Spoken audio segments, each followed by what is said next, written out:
Hai semua, kembali lagi di channel aku, Na Official. Di video kali ini kembali lagi aku mau bikin budgeting mingguan dan ini adalah minggu terakhir di bulan Februari ini. Dan budget mingguan kali ini masih tetap sama 700.000. So, tonton videonya sampai selesai ya.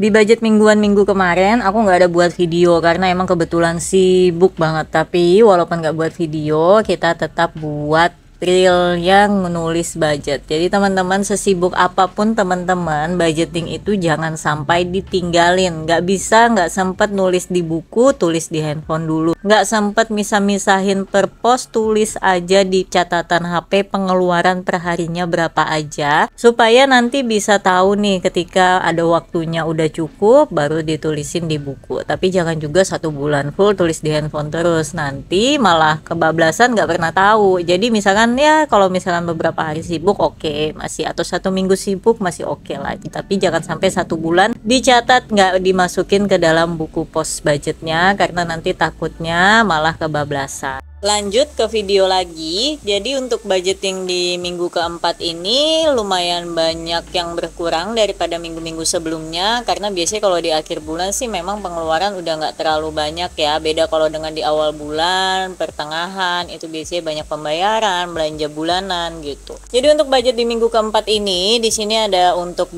kasih orang tua, untuk sinking fund, untuk uang sayur, pegangan, bensin, dan juga dana tak terduga. Jadi yang memang umum dipakai setiap minggunya ya, kecuali bensin. Nah, bensin ini sekian lama baru aku beli lagi. Untuk orang tua di sini budgetnya 100.000, untuk sinking fund 50.000, dan untuk sayur di sini aku lebihin nih. Biasanya minggu-minggu keempat di bulan-bulan kemarin itu aku budgetnya 170.000 aja, tapi di sini aku budgetkan 200.000. Terus untuk uang pegangan itu 250.000, untuk bensin aku budgetin 40.000 karena udah lumayan lama aku nggak isi bensin. Ini biasanya ngisinya lumayan penuh, lumayan banyak nanti keluar biayanya, maka aku budgetin 40.000. Kalau biasanya cuma 30.000-an aja.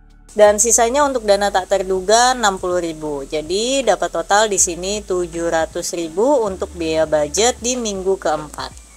Nah, di sini untuk bagian tracker, ternyata untuk totalan minggu ketiga belum aku kasih penanda ya, supaya nanti bisa tahu kalau ini batasan di minggu ketiga. Jadi nanti sisa lanjut ke minggu keempat. Tulis menulis sudah selesai. Sekarang kita lanjut untuk pisahkan uangnya sesuai dengan pos yang udah kita tulis, dimasukin ke dalam dompet keuangannya. Jadi biar nanti pengambilannya lebih mudah karena sesuai dengan posnya masing-masing. Jadi walaupun nanti misalkan terlalu sibuk nggak sempat nyatat di buku, tapi ketika ambil uang, kalau uangnya udah habis, punya remnya juga jadinya gitu. Jadi simbiosis mutualisme jadi ya. Jadi semua hal yang di budgeting ini harus komplit dikerjakan. Jadi kalau misalkan ada kurang satu, nanti filternya berkurang juga.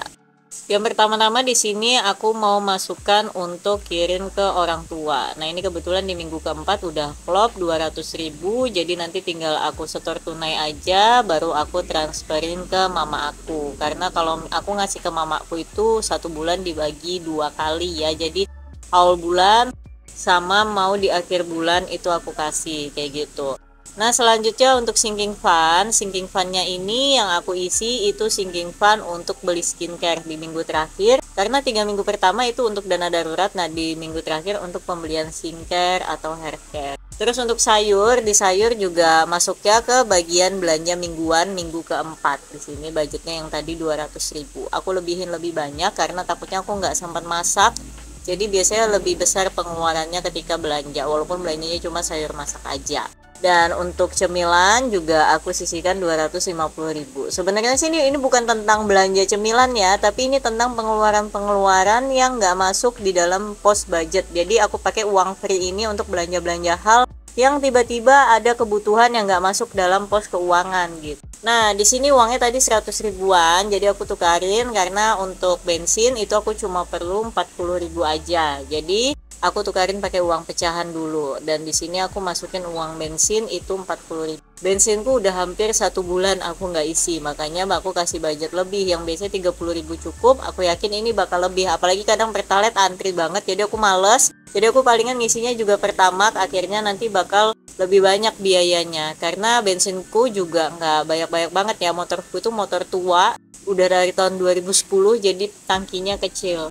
Dan untuk biaya tak terduga itu aku sisihkan 60.000. Nah, jadi sejauh ini sih alhamdulillah biaya tak terduga itu nggak pernah terpakai. Dan ini budgeting aku juga udah selesai ya, mulai dari uang belanja sayur, belanja mingguan, belanja untuk beli bensin. Nah, ini untuk grocery shopping ini di minggu ketiga harusnya aku ada belanja, tapi sama sekali nggak ada kebutuhan yang urgent, maka aku nggak belanja-belanja. Nanti bakal kita belanjain mungkin di minggu ini, atau mungkin nanti bakal kita tabung aja biar gabung nanti di awal bulan nanti buat belanja di minggu depan aja. Nah, terus untuk orang tua juga udah klop di situ 200.000, dan uang cemilan juga udah masuk nih juga 250.000, udah klop sesuai dengan kebutuhannya. Pokoknya kalau udah misah-misahin uang sesuai posnya kayak gini tuh udah lega rasanya. Karena kalau misalkan nggak kepisah-pisah itu kayak ada kepikiran banget, kayak takut nanti nggak klop pilihannya, takut nanti aku cover budget di poin yang A atau B atau C kayak gitu. Jadi pokoknya